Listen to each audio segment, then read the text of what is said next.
Bien-aimés, ce passage nous parle de la puissance de Dieu manifestée pour son peuple. Lorsque le peuple était en Égypte, le peuple était sous le poids de l'esclavage. Le peuple criait à son Dieu. Et son Dieu a entendu ses cris. Et son Dieu s'est tourné vers son peuple. Et son Dieu s'est souvenu de l'alliance qu'il a eu à faire avec Abraham, avec Isaac et Jacob. Et le Seigneur s'est incliné dans le peuple afin de pouvoir faire sortir le peuple d'Égypte et emmener le peuple vers Canaan, vers la terre promise, où coule le lait et le miel. Et bien aimé, chemin faisant, il y a eu des choses qui sont pour nous beaucoup de leçons. Bien aimé, la Bible nous parle que lorsque le Seigneur a permis que le peuple puisse quitter l'Égypte vers Canaan par la mer Rouge, cette mer a été fendue. Cette mer a été fendue et ça a été un grand miracle. Ça a été une chose extraordinaire. Et pour le peuple de Dieu, pareil pour les Égyptiens. Les Égyptiens ont compris que la main de Dieu était en train de travailler pour le peuple d'Israël. Et Pharaon et ses cavaliers ont été engloutis. Et lorsque le peuple s'est retrouvé de l'autre côté de la mer, le peuple a commencé à célébrer l'Éternel. Le peuple a commencé à adorer Dieu. Le peuple a commencé à chanter ses merveilles.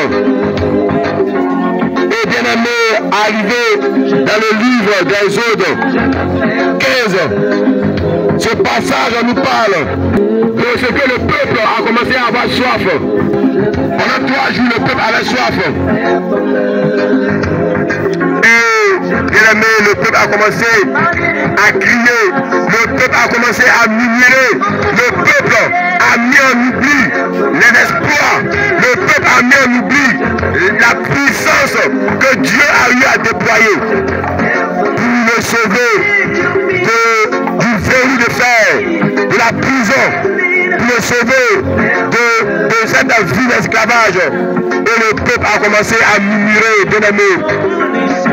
Et la Bible nous dit, comme c'est Moïse qui était le leader, comme c'est Moïse qui était l'envoyé de Dieu, comme c'est Moïse qui était devant, Moïse a crié à Dieu. Et Dieu a apporté la solution. Parce que le peuple était auprès d'une eau. Et cette eau s'appelle Mbara. Cette eau était une eau amère. Cette eau était difficile à boire. Pour ne pas dire impossible à boire. Et le peuple, au lieu de se souvenir de la main puissante de Dieu qui a pu diviser la mer, qui a pu permettre des miracles et des merveilles, qui a permis que le peuple soit délivré tout entier. Et le peuple a commencé à murmurer. Le peuple devant les eaux de Mara, le peuple a commencé à s'inquiéter. Le peuple a commencé à mettre en oubli la gloire de Dieu, la main de Dieu, la puissance de Dieu. Et le peuple a oublié ce que Dieu a eu à faire pour lui. Et Dieu a simplement dit à Moïse, prends un bois et jette simplement ce bois dans cette eau amère. Et cette eau s'est transformée en une eau buvable.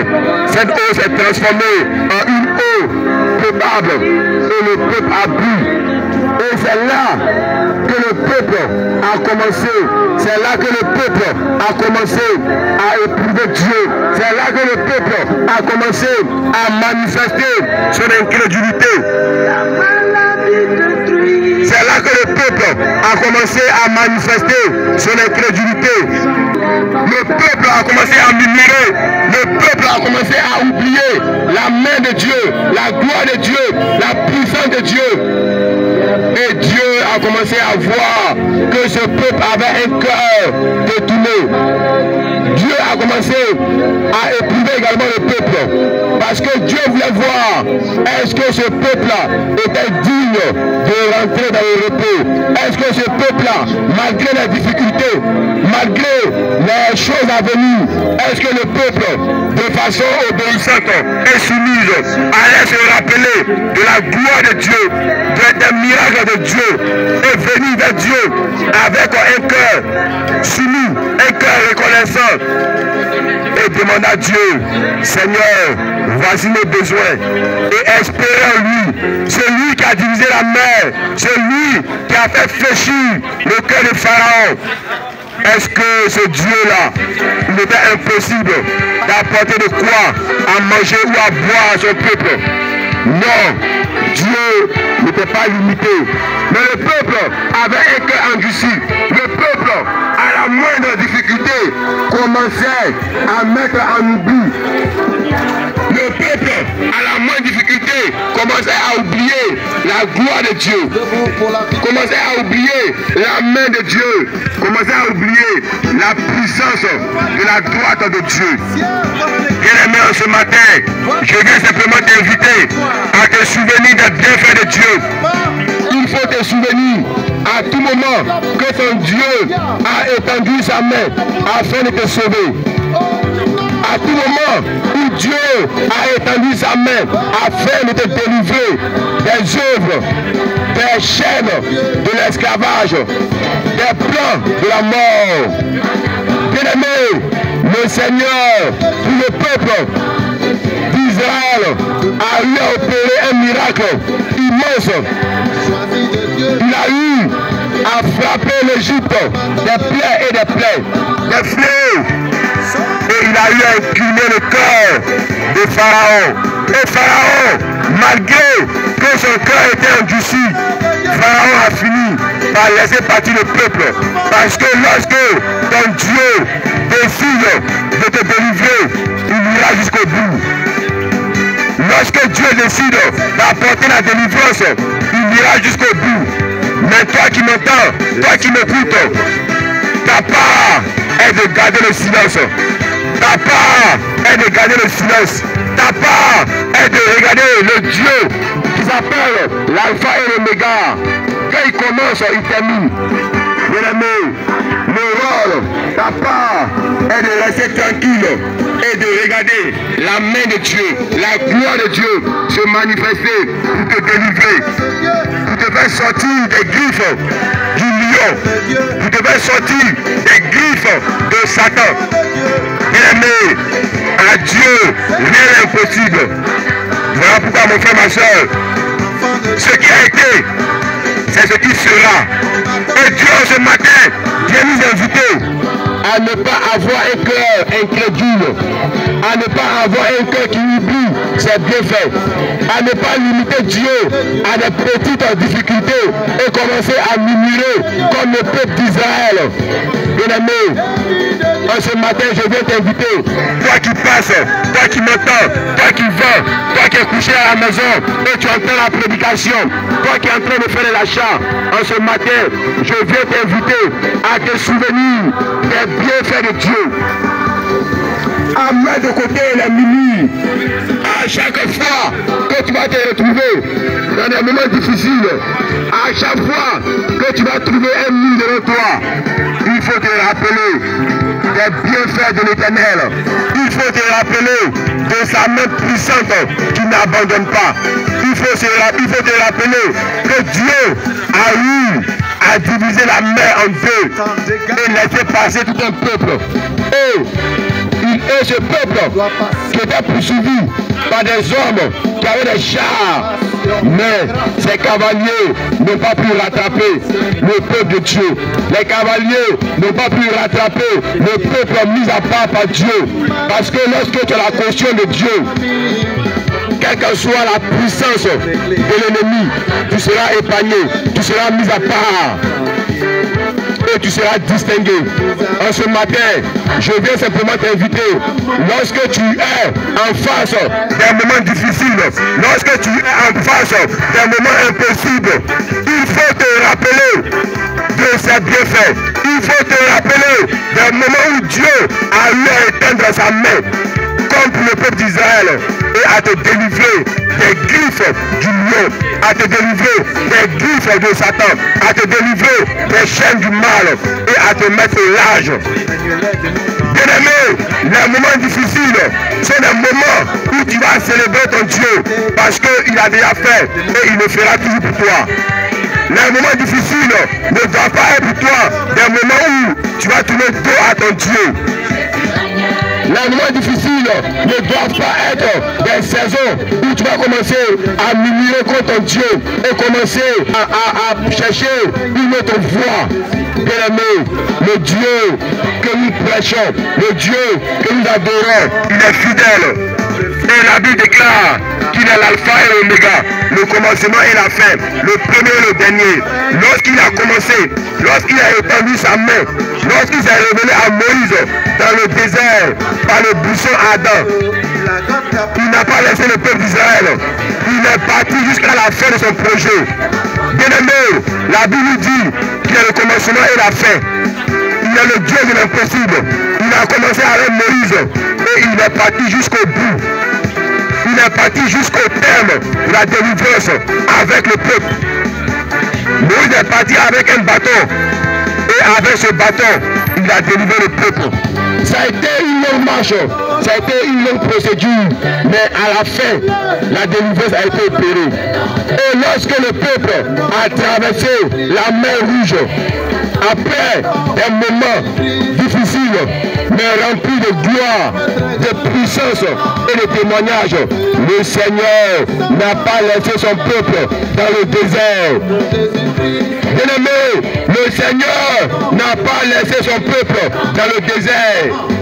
Lorsque le peuple a traversé, le peuple est arrivé. Parce que la Bible nous dit qu'il a le commencement et la fin. Lorsqu'il commence quelque chose, il ira jusqu'au bout. C'est à toi qui m'entends, c'est à toi qui m'écoute de garder le silence et de ne pas murmurer. Il faut mettre de côté les plaintes et regarder à ses bienfaits, regarder à sa main tendue, regarder à sa puissance, regarder à sa gloire et à sa fidélité. S'il a commencé, c'est qu'il peut terminer et il pourra terminer cela pour toi. Bien-aimé, ce matin, je viens t'inviter à te rappeler de ses bienfaits. En ce matin, je viens t'inviter à te rappeler de sa puissance qui s'est manifestée dans ta vie. Et ce Dieu qui est l'alpha et l'oméga, le commencement et la fin. S'il a commencé quelque chose pour toi, mon frère, il va achever.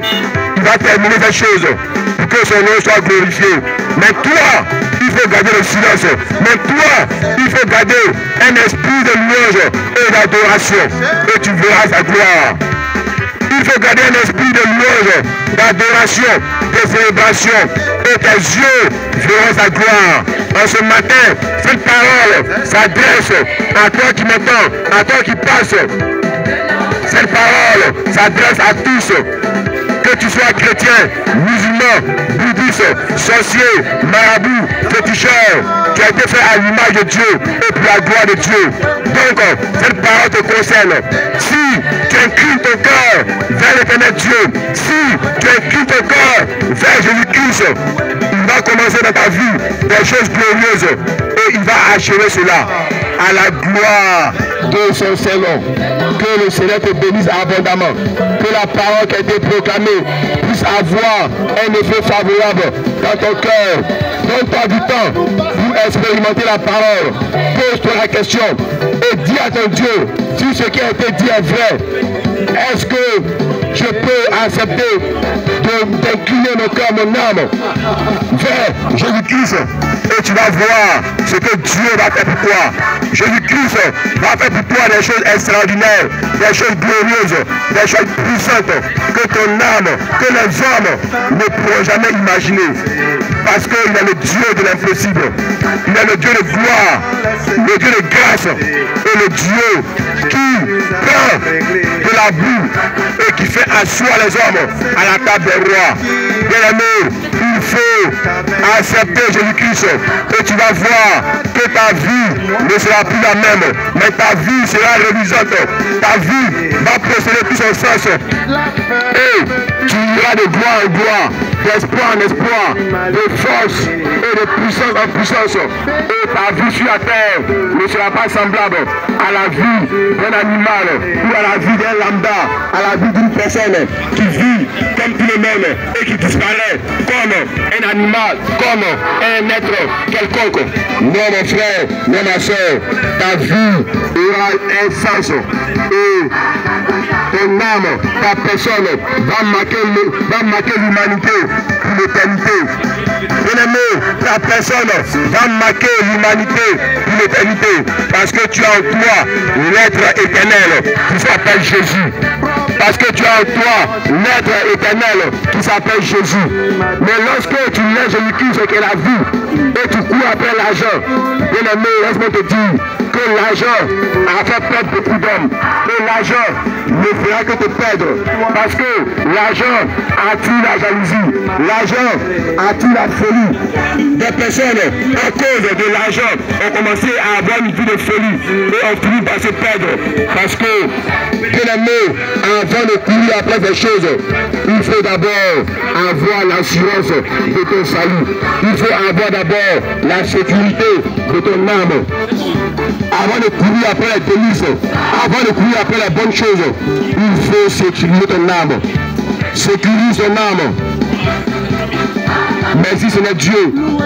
Merci Seigneur Dieu pour la parole qui a été prêchée. Merci Seigneur Dieu de ce que tu permets que tes enfants puissent écouter cela et que Seigneur Dieu, ta parole qui est la vérité, qui est une sémence incorruptible, puisse descendre dans les cœurs et transformer les vies. Impacter, Seigneur Dieu, de génération en génération. Manifeste ta grâce, ta gloire, ta puissance, ton feu. Bénis, Seigneur Dieu, mon roi, toutes les personnes qui passent dans ce rayon. Bénis, Seigneur Dieu, toutes les personnes qui exercent dans ce lieu.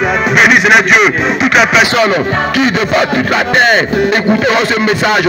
Que l'onction rattachée à ce message puisse impacter, puisse délivrer, sauver et apporter la vie au nom puissant de Jésus-Christ. Nous t'en prions. Amen. Amen.